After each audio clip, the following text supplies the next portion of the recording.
Pemirsa, percepatan sistem digitalisasi televisi di Indonesia perlu dilakukan dalam persaingan ketat komunikasi pada skala global. Pemerintah lewat Menteri Komunikasi dan Informatika menyatakan tengah mengejar proses percepatan digitalisasi televisi Indonesia pada sistem terestrial. Tentu saja upaya itu selaras dengan prioritas Kementerian Komunikasi dan Informatika dalam percepatan digitalisasi nasional. Untuk membahas hal itu, kita telah bergabung dengan staf khusus Menkominfo bidang digital dan SDM, Bapak Dedi Permadi. Selamat sore, Pak Dedi. Selamat sore, Mbak. Ini kalau kita katakan mengkebut dan masyarakat pasti sudah sangat menantikan kapan sebenarnya televisi di Indonesia bisa go digital begitu dan analog switch off. Percepatan seperti apa yang kali ini akan dilakukan dan dikebut oleh pemerintah?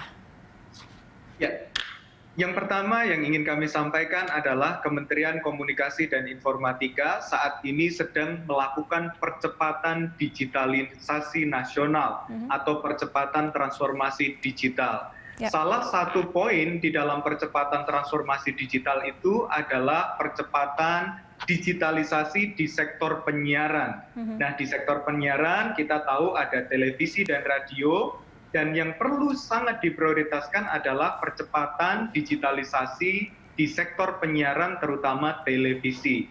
Untuk itu, Kementerian Kominfo yang pertama dilakukan adalah penuntasan legislasi primernya. Jadi aturan-aturan yang ada termasuk dalam payung hukum saat ini sedang dibahas melalui RUU Cipta Kerja sektor penyiaran itu akan memuat percepatan digitalisasi televisi ini.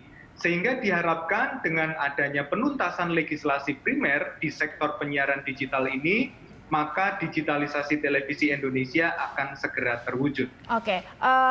Pak Dedi, ini artinya hulunya ada di legislasi primernya ya. Saat ini revisi Undang-Undang Penyiaran saja masih ada di meja DPR. Kira-kira apa sebenarnya yang menjadi hambatan dan yang ini bisa dikatakan begitu lambat? Karena Thailand dan Vietnam saja 2020 ini sudah mulai analog switch off begitu.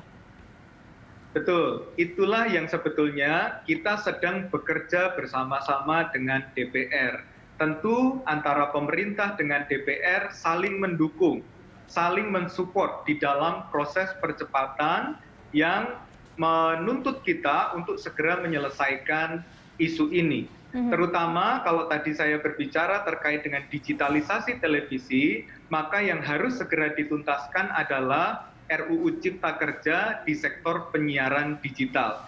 Dalam RUU Cipta Kerja sektor penyiaran digital itu sebetulnya Kementerian Kominfo sudah mengusulkan adanya percepatan dan juga proses-proses yang harus dilakukan demi percepatan proses digitalisasi televisi ini. Oke, tapi meskipun sudah didesak oleh pemerintah sendiri melalui Kominfo, namun apakah revisi Undang-Undang Penyiaran ini bisa dikejar begitu dalam tahun ini, karena ASO saja butuh masa transisi kalau tidak salah 24 bulan, ini sama dengan kurang lebih 2 tahun begitu Pak Dedi. Betul, karena adanya sinergi dan kerjasama antara pemerintah dan DPR yang baik, maka kita terus mengupayakan Mbak ya, kalau seandainya RUU penyiaran ini diundur atau ditunda untuk beberapa saat, maka prioritas kita saat ini adalah penuntasan RUU Cipta Kerja di sektor penyiaran. Jadi dengan adanya RUU Cipta Kerja ini atau kita sering kenal sebagai Omnibus Law, itu nanti proses percepatan ini tetap akan bisa dilakukan dengan baik. Oke, berarti DPR yang juga harus dikejar begitu ya, yang harus juga punya deadline karena sangat berkaitan legislasi primernya dengan kapan kita go digital begitu. Kalau dari kita analog switch off sudah bisa dilakukan, apakah ini memang bisa langsung transisi dari analog ke digital atau kita akan butuh masa peralihan lagi begitu hingga masyarakat bisa menikmati tayangan digital mereka? Sebetulnya Mbak, sekarang menurut data Nielsen, 69% masyarakat Indonesia masih menonton televisi lewat sistem terestrial atau free to air. Dengan adanya digitalisasi ini, maka 69% dari masyarakat Indonesia itu bisa segera kita alihkan ke layanan televisi digital. Jadi sekarang yang perlu kita lakukan sebetulnya merangkul semua pihak yang terlibat dalam penyusunan atau terlibat di dalam percepatan legislasi ini untuk mendukung proses legislasi ini. Semua pihak, baik dari pihak industri, ya, pengusaha, investor, dan lain sebagainya, semua harus bersama-sama mendukung misi besar Bapak Presiden Joko Widodo untuk melakukan percepatan transformasi digital. Salah satunya dengan apa? Mendukung proses yang sedang berlangsung untuk segera menyelesaikan payung hukum ini. Oke, payung hukum. Kita tinggalkan payung hukum, tapi juga ada PR terkait infrastruktur dan pembangunan infrastrukturnya juga yang harus merata. Ini juga menjadi poin dari percepatan itu, Pak Deddy? Betul sekali. Jadi tadi yang seperti saya sampaikan di awal, bahwa ini bukan kebijakan yang parsial, Mbak.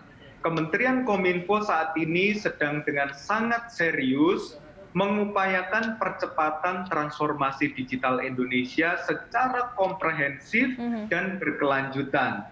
Tidak hanya terkait dengan digitalisasi televisi saja, tetapi kami juga mengupayakan infrastruktur digital.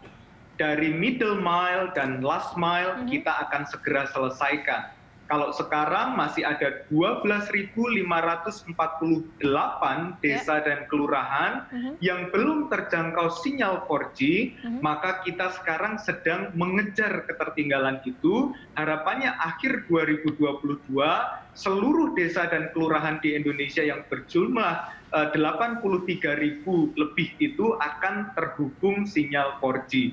Selain itu juga ada 150.000 titik layanan publik yang belum memiliki akses internet yang memadai. Dengan hadirnya satelit Satria, tambahan satelit Indonesia di kuartal 3 tahun 2023, maka titik-titik layanan publik yang total berjumlah lebih dari 500.000 itu, insya Allah bisa menikmati layanan akses internet berkecepatan tinggi.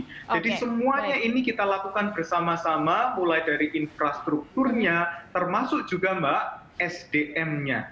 SDM bidang digital juga sedang kita kebut dengan serius. Oke, dan itu semua masuk dalam 4 upaya percepatan digitalisasi penyiaran televisi di Indonesia, begitu ya Pak Deddy ya. Baik, kita harapkan semoga rentang waktunya ini ada 24 bulan, kita betul-betul bisa analog switch off dan masyarakat Indonesia bisa menikmati tayangan digital tidak lagi tertinggal, bahkan dengan negara-negara ASEAN lainnya. Terima kasih Pak Deddy Permadi, staf khusus Menkominfo bidang digital dan SDM telah bergabung bersama kami sore ini di Prime Time. Terima kasih, Mbak.